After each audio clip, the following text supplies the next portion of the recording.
हर हर महादेव, घर घर महादेव। गुरु भाई बहन, एक शिव चर्चा कथा सुनाने जा रही हूँ। इस कथा को सुनिए। एक राजा रहते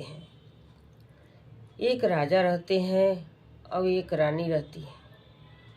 तो रानी को एक लड़का पैदा होता है। तो पंडित जी के यहाँ राजा साहब जाते हैं शायद पूछाने के लिए। तो पंडित जी कहते हैं कि देखिए राजा साहब, बच्चा बहुत होनहार है, बहुत अच्छे दिन को पैदा हुआ है और बहुत तरक्की करेगा। इसका नाम आप सीत रखिए।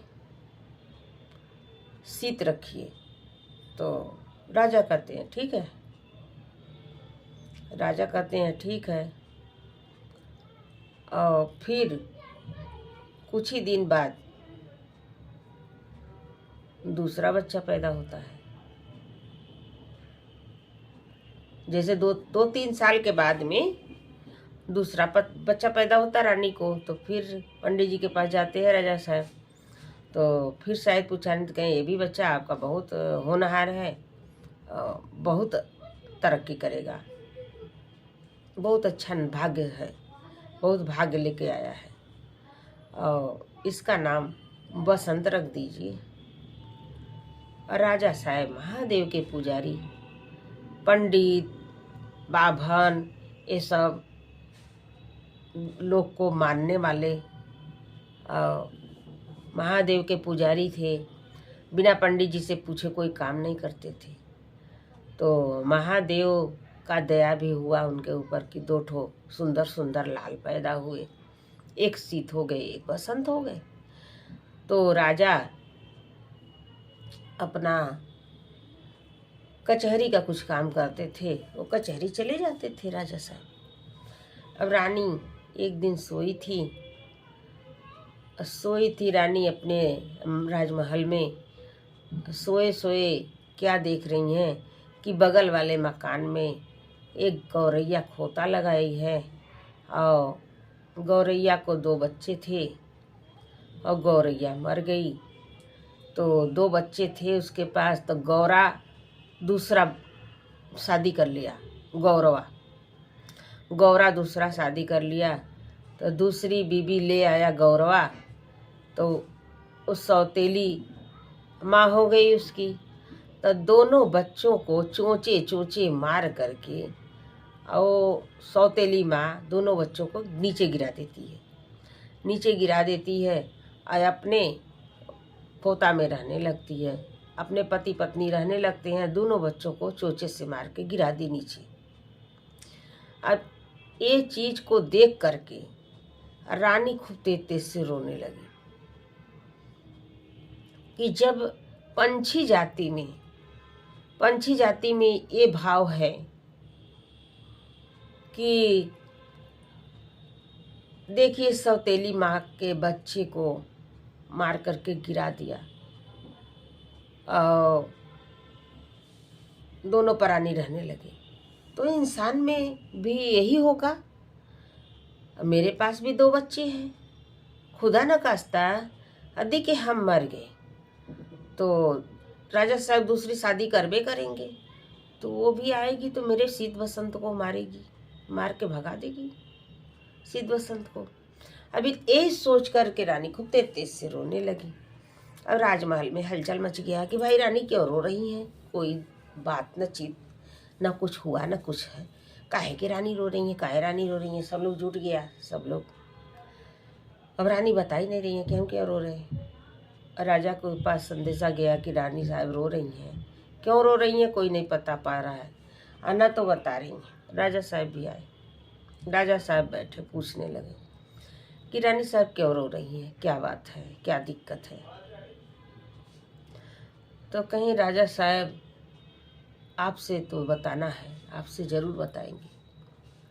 देखिए कि पंछी जाति में जब ये भाव है तो इंसान में क्यों नहीं होगा। पंछी जाति में जब ये भाव है, देखिए घर के सामने यह गौरैया खोता लगाया है दो बच्चे थे, गौरा गौरी थे, दो बच्चे थे। अब गौरैया मर गई तो गौरा दूसरा शादी किया, तो बीबी आई, दोनों बच्चों को मार करके नीचे गिरा दी। सौतेली माँ तुरंत दोनों बच्चों को मार करके नीचे गिरा दी। मियाँ बीबी दोनों रहने लगे। तो कल के दिन हम भी मर जाएंगे तो आप दूसरी शादी करेंगे जी, जरूर करेंगे, तो मेरे शीत बसंत का यही हाल होगा। तो राजा साहब कहें हम कसम खा रहे हैं आपके सामने कि यदि ऐसा तो भगवान करे ना, महादेव कभी ऐसा करे ना कि महादेव का कभी पासा पलटे कि आपके साथ ऐसा हो। यदि हुआ भी, नसीब में यदि लिखा भी है, यदि हुआ भी तो हम शादी नहीं करेंगे। हम शादी नहीं करेंगे रानी, हम अपने बच्चों को लेकर के रहेंगे, आप चिंता मत कीजिए, आप आराम से रहिए। हम शादी ये नहीं करेंगे कि मेरे शीत बसंत का ये हाल हो। तो रानी को कुछ धाड़स पैदा हुआ, संतोष मिला उनको। अब फिर रहने लगे, चलो जैसे रहते थे वैसे रहने लगे। कुछ 6 दिन के बाद रानी मर जाती है। जब रानी मर जाती है तो राजघराना है, दूर दूर से राजे लोग आने लगते हैं, राजा साहब शादी कर लीजिए, राजा साहब शादी कर लीजिए। 2 बच्चे हैं, घर गृहस्थी देखना है। नात हित रिश्तेदार सभी लोग कहने लगे कि भाई अकेले कैसे रहेंगे राजा साहब, राज कैसे संभालेंगे, बच्चों को कैसे संभालेंगे, घर गृहस्थी कैसे संभालेंगे, शादी कर लीजिए। तो राजा के मन में भी आया कि भाई बात सही है कि बच्चों को कैसे देखेंगे, कैसे हम कमाने जाएंगे। शादी कर लिए और सौतेली माँ घर में आ गई। सौतेली माँ घर में आई, आते साथी अपना कार्यक्रम शुरू कर देती है। तो अब एक दिन वो नहा रही थी, अब ये दोनों बच्चे तो है ही है, दोनों गेंदा खेल रहे थे। और गेंदा जा करके उनके सीने पर लग गया, और नहा रही थी। भाई गेंदा खेल रहे हैं, गेंदा उछल के कहीं भी जा सकता है, जान के तुम्हारी नहीं। अब वो चादर ओढ़ करके जा करके सो जाती हैं कोप भवन में। राजा साहब आते हैं, रानी को क्या हुआ, रानी के पास जाते हैं। तो रानी कहती है देखिए आपके दोनों बच्चे बहुत ही शैतान हैं और बहुत ही नालायक हैं। ये सबको अब जब से आप कटवा के और सबका करेजा नहीं मंगवाएंगे, हमारे माथे पर नहीं रखाएगा, तब तक हमारा माथे का दर्द नहीं सही होगा। हमारे माथे में बहुत दर्द है। हमको यदि चाहते हैं तो दोनों बच्चों को कटवा करके उसका करेजा मंगवाइए, और नहीं तो हमको कटवा डालिए। राजा कहे अरे नहीं, ऐसा नहीं हो सकता, हम तुमको नहीं कटवाएंगे, बच्चों को कटवा देंगे तो बच्चे फिर पैदा कर लेंगे, और तुम तो मेरी रानी हो, हम तुमको नहीं कटवाएंगे। तो जो कहावत है भाई बहन कि दूसरी अखिया की पुतरी, वो भी कहावत है, पहली नारी ब्रह्मचारी, दूसरी नारी आंख मारी, तीसरी नारी गण मारी। ये तो नहीं ख्याल था राजा साहब को कि कहावत क्या है। अब एक कहा कि ये जल्लाद को बुलवाए, गुरु भाई बहन जल्लाद को बुलवाए और तुरंत शीत बसंत को कटवाने का आदेश दे दिए दोनों बच्चों को। अब जल्लाद लोग 4 जल्लाद को बुलाए, बच्चों को सहेज दिए कि ले जाओ इस सबको जंगल में ले जा करके काट करके इस सबका दोनों का कलेजा लेकर के आओ, रानी के माथे पर रखना है, रानी के सर में दर्द है, रानी का यही आदेश है। 4 जल्लाद लेकर के बच्चों को तो जाते हैं जंगल में जा करके। अब शीत थोड़ा सीधे साधे थे, बसंत थोड़ा चंचल थे। तो बसंत कह रहे हैं कि अच्छा चाचा, हमको ले चल रहे हैं तो क्या करने के लिए ले चल रहे हैं, हमको बताइए। तो कह रहे हैं कि बेटा ऐसा है कि तुम्हारा पिता राजा है, राजा के आदेश का पालन करना है, राजा के आदेश का पालन नहीं करेंगे तो हमको भी सूली पर चढ़वा देगा।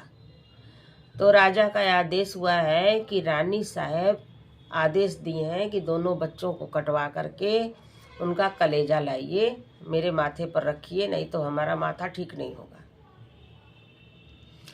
तो बसंत कहे अच्छा चाचा, वो राजा हैं जानते हैं आप? कहे हाँ। कहे राजा लोग का भाषा और बात कब बदलता है ये भी जानते हैं? कहे हाँ।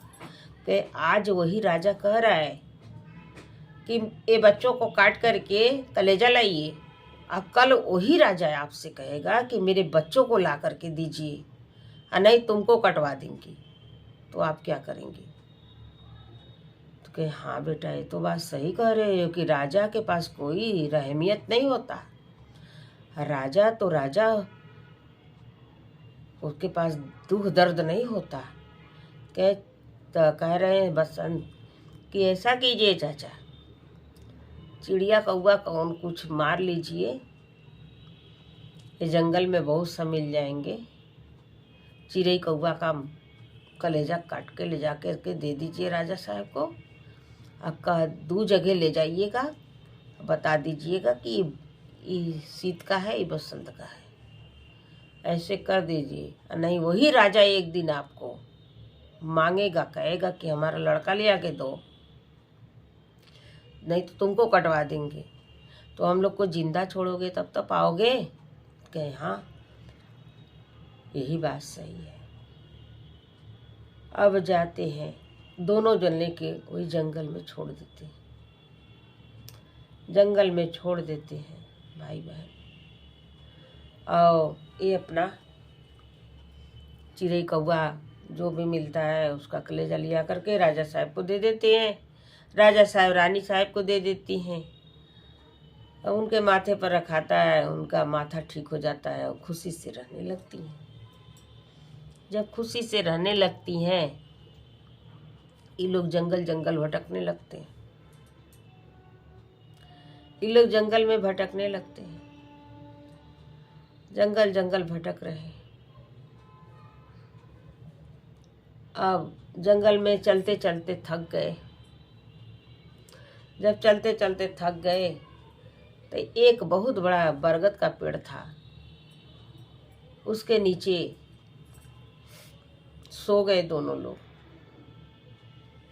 जब दोनों लोग सो गए तो वो बरगद पर एक हंस और हंसनी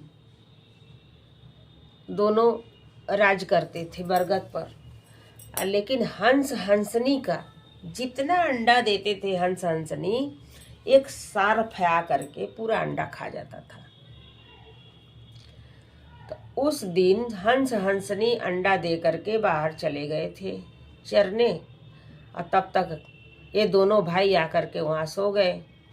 और जब सोए तो सांप आया, सांप आया तो इन लोग डंडे डंडे मार करके सांप को मार के फेंक दिए।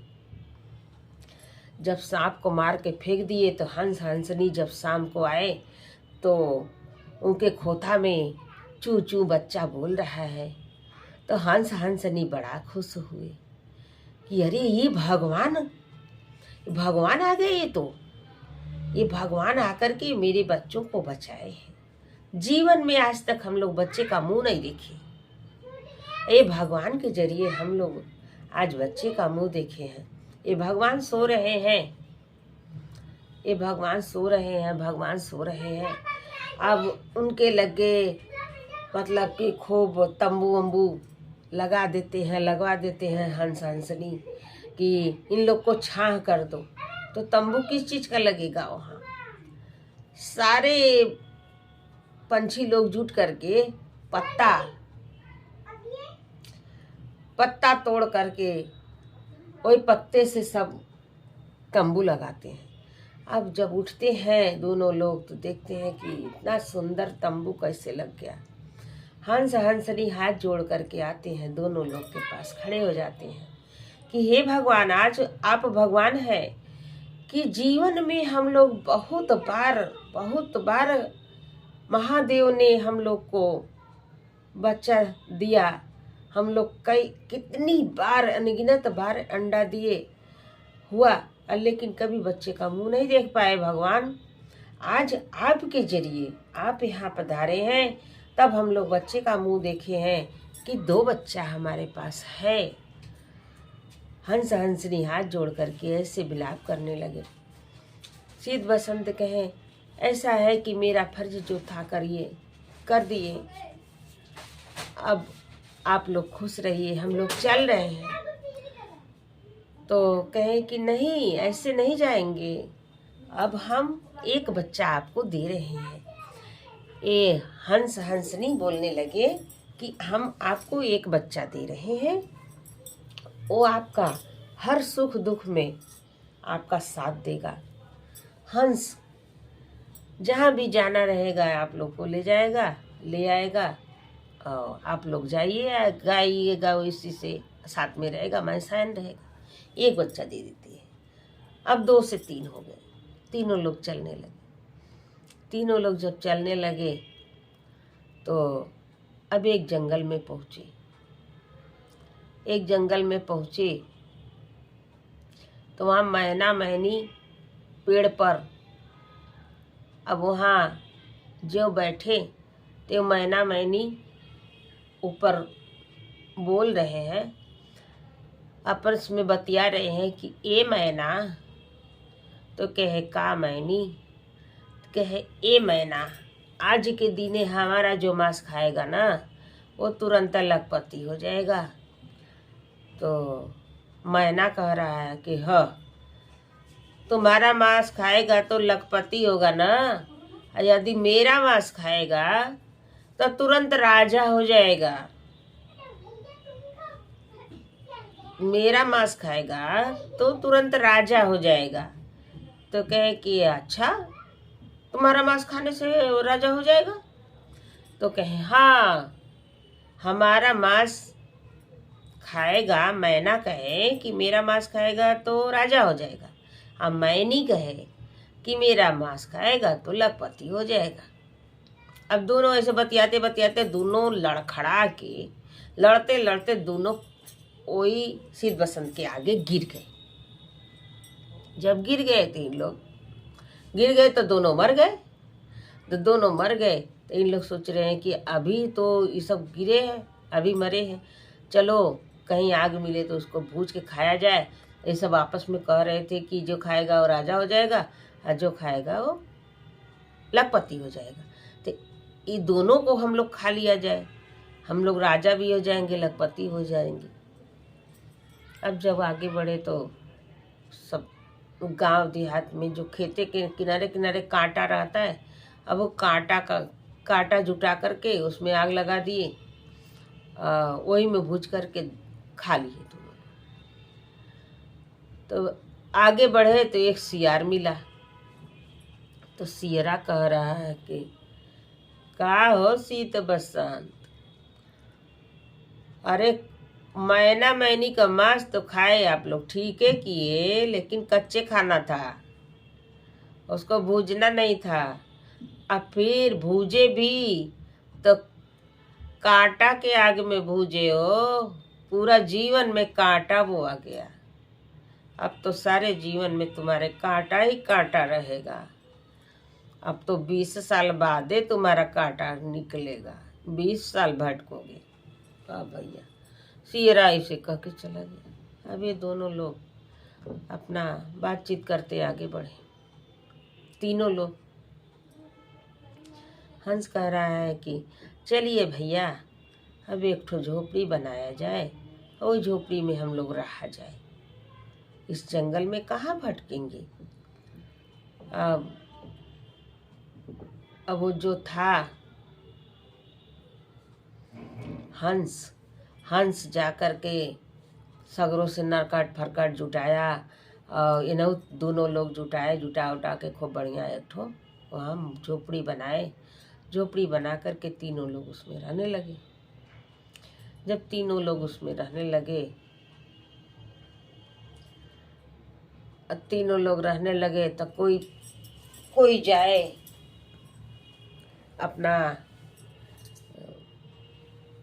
सामान लेने जाए, कोई पत्ता बटोरने जाए, खाना बनाने के लिए झोंक करके कोई पत्ता बटोरने जाए और कोई सामान लेने जाए। ऐसे ऐसे काम करते थे। तो ऐसे करते करते ये सामान लेने जाए रोज। जब सामान लेने जाते थे तो एक रानी देखती थी, एक रानी अपने खिड़की में से देखती थी। तो अब वो रानी मोहित हो गई इनके ऊपर, छोटे वाले के ऊपर, जो बसंत थे उनके ऊपर रानी मोहित हो गई। अब रानी इनको बार बार बुलाने लगी। वो अपने तोता से चिट्ठी ले करके भेजे कि जाओ झोपड़ी में दे आओ, झोपड़ी के पास रहते हैं उनको दे आओ। अब वो झोपड़ी के पास वही को दे करके हंसवा को जाए, हंसवा को उसका चिट्ठी दे के जाए। तब ये भी अपने हंस से चिट्ठी भेजें तो जाके वो तोता के दे, तो तोता ले जा करके रानी को दे। ये समस्या प्रेम मोहब्बत वाला चलने लगा, मोहब्बत प्रेम वाला समस्या चलने लगा इन लोग का। अब इधर ये पताई बटोरने गए, ये पताई बटोरने गए बड़े वाले। पताई बटोरते बटोरते अपना ये भी अपना रोज का वही काम था, ये सामान लेने जाना, उनका पताई बटोरना। अब जब इनका बहुत प्रेम मोहब्बत आगे बढ़ गया तो इनको रानी एक दिन बुलाई। रानी बुलाई कि हंस पर चढ़ के आओ, छत पर उतरो, छत पर से हमारे कमरे में आ जाओ। ऐसे ऐसे करके रानी बुलाई। अभी भी हंस पर चढ़ के गए, छत पर उतरे, छत पर से रानी अपने कमरे में ले गई। जब रानी कमरे में ले गई, अब फिर छत्ते पर से हंस से ये फिर उड़ के आ जाते थे। रोज का एक काम बन गया। अब वो रानी थी फुलवा रानी, फुलवा रानी थी, एक फूल के बराबर वो रानी थी। अब वो फूल से रोज तौलाती थी, एक तरफ फूल एक ठो रखा है, एक तरफ रानी रखा है, रोज फूल से तौलाती थी। तो जब एक प्यार मोहब्बत चलने लगा तो 2 फूल के बराबर हो गई, फिर 3 फूल के बराबर हो गई, 4 फूल के बराबर हो गई, 5 फूल, 10 फूल, 20 फूल, 25 फूल, ऐसे बढ़ते बढ़ते बढ़ते बढ़ते बढ़ते बढ़ते अब उसमें पूरा तराजू भरा जाए फूल में, और फिर भी रानी का पलड़ा नीचे ही रहे। माली फूल लियाते उब गया। वो कहने लगा कि बात क्या है, रानी का वजन इतना बढ़ रहा है, रानी का वजन बढ़ते जा रहा है, बढ़ते जा रहा है। अब एक दिन हंस को लेकर के छत पर आए और ये दोनों लोग जब अपने कक्ष में गए, इन लोग को नींद लग गया, हो गया सवेरा। हंस बेचारा बैठा है कि आज तो भद्रा होने वाला है। अब रानी का नींद नहीं खुला। रानी का जब नींद खुला तो कमरे में दोनों लोग पकड़े गए। अब दोनों लोग पकड़े गए तो राजा के पास ये संदेशा गया। जब राजा के बाद संदेशा गया राजा के पास कि रानी से मिलने कोई राही आता है, और राही पकड़ा गया है। जब राही पकड़ा गया है, राजा साहब कहे मेरे पास ले करके आओ, उसको मैं सिवली पर चढ़वाऊँगा, मेरे पास लेकर के आओ। जब इनको पास में लेकर के गया, अब वो हंस पेड़ पर बैठ करके सारा बात सुन रहा है। सब लोग लेकर के गया राजा के पास। तो राजा पूछने लगे कहाँ रहते हो, तो रहने का ठिकाना बताए, तो पूरा बात बताए कि मैं भी एक राजा का लड़का हूँ, मेरी माँ मर गई, पिता दूसरा शादी किए, और माँ आते साथी हम लोग को कलेजा मांगने के लिए, कटवाने के लिए जल्लादों से भेज दी। तो हम लोग किसी तरह से बच करके अपना जंगल में घूम रहे थे। घूमते घूमते यहाँ तक आए। मैं भी एक राजा का लड़का हूँ। तो कहे अच्छा, एक राजा का लड़का हो, तुम्हारा भाई कहाँ है? तो कहे भाई को बुलवाएंगे तो आ जाएगा। तो भाई को बुलवाते हैं। भाई को बुलवाते हैं तो भाई भी आता है तो वही बात कहता है। जब भाई भी वही बात कहता है तो अब इनका शादी करवा देंगे राजा साहब। राजा साहब कहें कि भाई ठीक है, तुम भी राजा का लड़का हो और ये जब रानी तुम्हारे पर मोही थी हैं तो तुम लोग शादी कर लो, मेरे यहाँ रहो, मेरे यहाँ रहो। लेकिन एक ही लोग को रखते हैं, जिसका शादी करते हैं उसी को रखते हैं। वो तो वहाँ रहने लगे शादी करके। अब ये बचे हंस। तो हंस कहा कि हम छोटे भैया के ही पास रहेंगे। हंस छोटे भैया को छोड़ के जा ही नहीं रहा। अब बच्चे सीत जंगल में गए पत्ता बटोरने। जब पत्ता बटोरने गए तब एक वो जो दाना भूजने वाली होती है, तो दाना भूजने वाली पत्ता बटोरने आई तो कोई दिखाई नहीं रहा था। डलिया में पत्ता भर ली। कह रही है कि भैया कहाँ रहते हो, कहाँ घर द्वार है? तो कहें कि ऐसा है माता जी कि मेरा घर द्वार नहीं है, मेरा कोई नहीं है, मेरे पास कोई नहीं है, मैं अकेला हूँ, कोई नहीं है मेरे पास। तो कहे बेटा मेरे यहाँ चलोगे? मेरे यहाँ चलो, हमारा भरसाए झुकना और तुमको खाना पीना दे देंगे। रहना मेरे पास, हमारे पास कोई है भी नहीं, लड़का भी नहीं है। तो कहे ठीक है। उसके साथ चले गए। उसका भरसाए झोंकते थे और खाना पीना मिलता था। कुछ दिन ऐसे ही बीता। अब एक राजा जहाज लेकर के जा रहा था उसी देश से। उसके जहाज की बलि उसी देश में खत्म हो गई और वो जहाज उसका भ्रष्ट हो गया। अब उसमें बलि दियाएगा तभी चलेगा।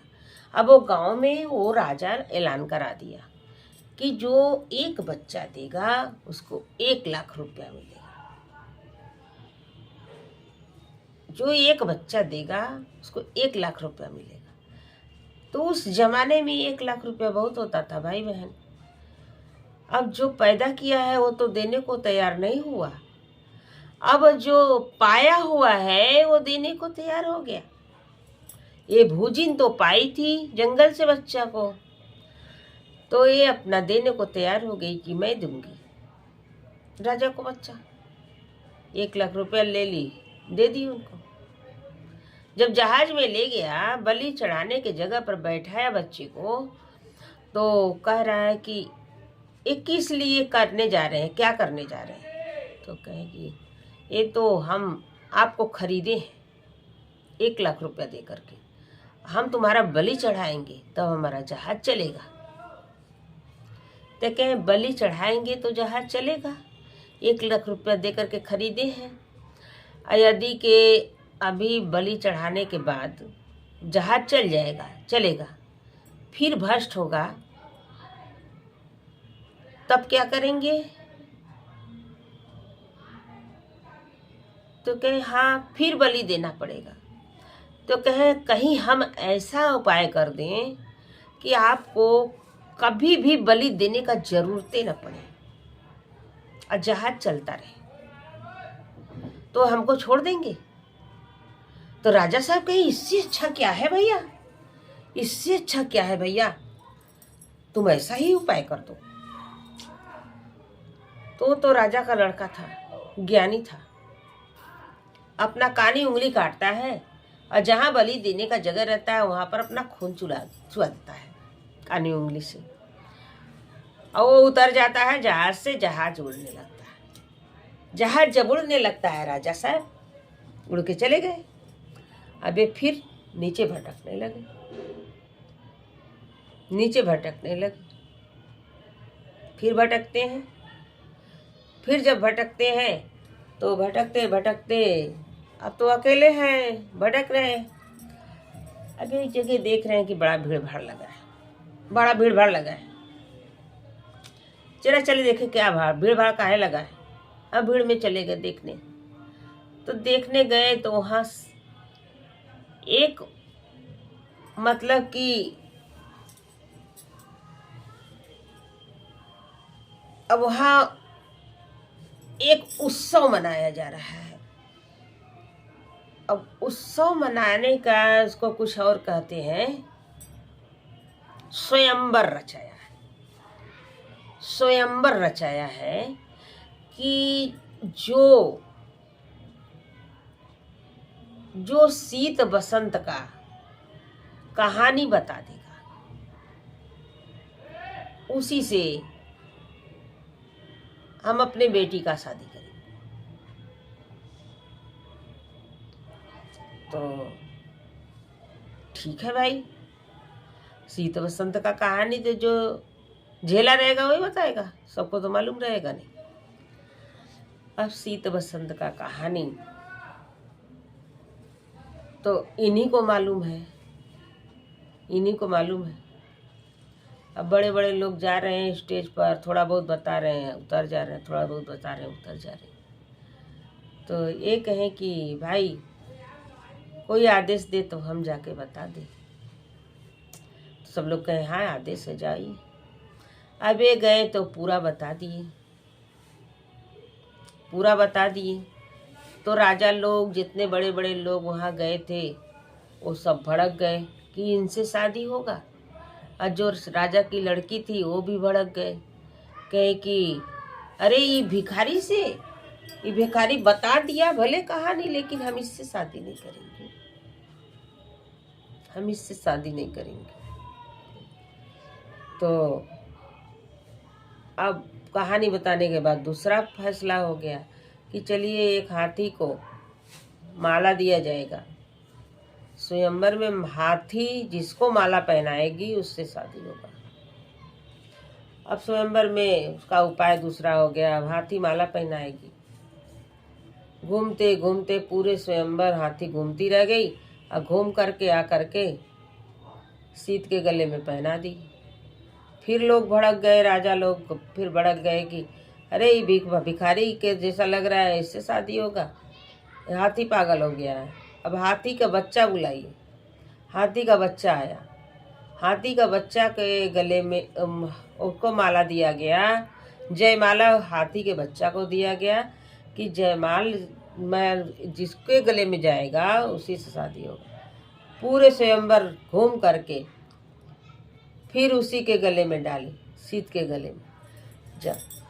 तब लोग सोचने लगे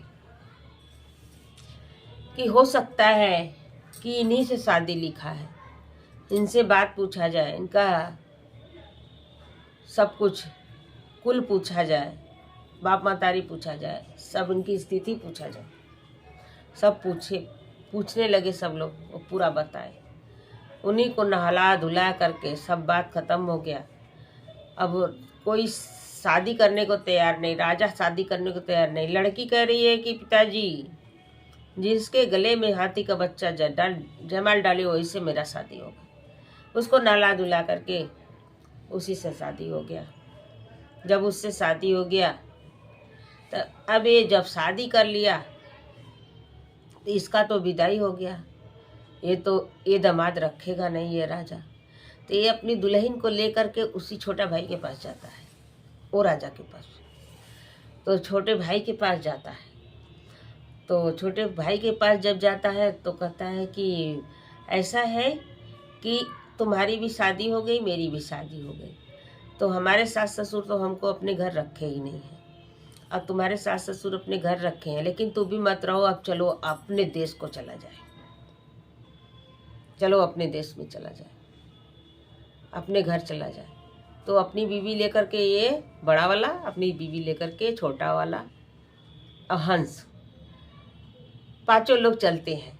पांचों लोग जब चलते हैं अपने देश को, अब गांव में जो ही पहुंचते हैं तो राजा रानी को कोई जा कर के कह देता है कि आपके राज पर कोई चढ़ाई करने आ रहा है। राजा रानी थर थर काँपने लगते हैं, बूढ़े बूढ़ा हो गए। जब घर पहुंचते हैं तो बताते हैं कि जाओ राजा रानी से कह दो कि मैं शीत हूँ, और वो कहते हैं कि जाओ राजा रानी से कह दो कि मैं बसंत हूँ। अब दोनों लोग आते हैं, दोनों लोग अंधी अंधा हो गए हैं। अब ये लोग जा कर के पैर छूते हैं, जा कर के पैर छूते हैं, कहते हैं कि पिताजी मैं शीत हूँ। वो कहते हैं पिताजी मैं बसंत हूँ। ये मेरी बीबी है, ये इसकी बीबी है। एक हंस हमको एक बच्चा अपना दान में दिया है, ये हंस है, वो भी प्रणाम करता है हंस। और दोनों बहू, दोनों बेटा, हंस और राजा रानी सब लोग अच्छे से राज करने लगते हैं। तो गुरु भाई बहन, ये शिव चर्चा कथा आपको यदि पसंद आया हो तो मेरे वीडियो को लाइक करें, शेयर करें, सब्सक्राइब कर लें कि जो भी गीत गाना भजन चर्चा हम डालें आपके पास पहुंचता रहे, देखते रहें और महादेव शिव गुरु से दया लेते रहें। और कमेंट में हर हर महादेव जरूर लिख के भेजें भाई बहन। नमस्कार, नमस्ते।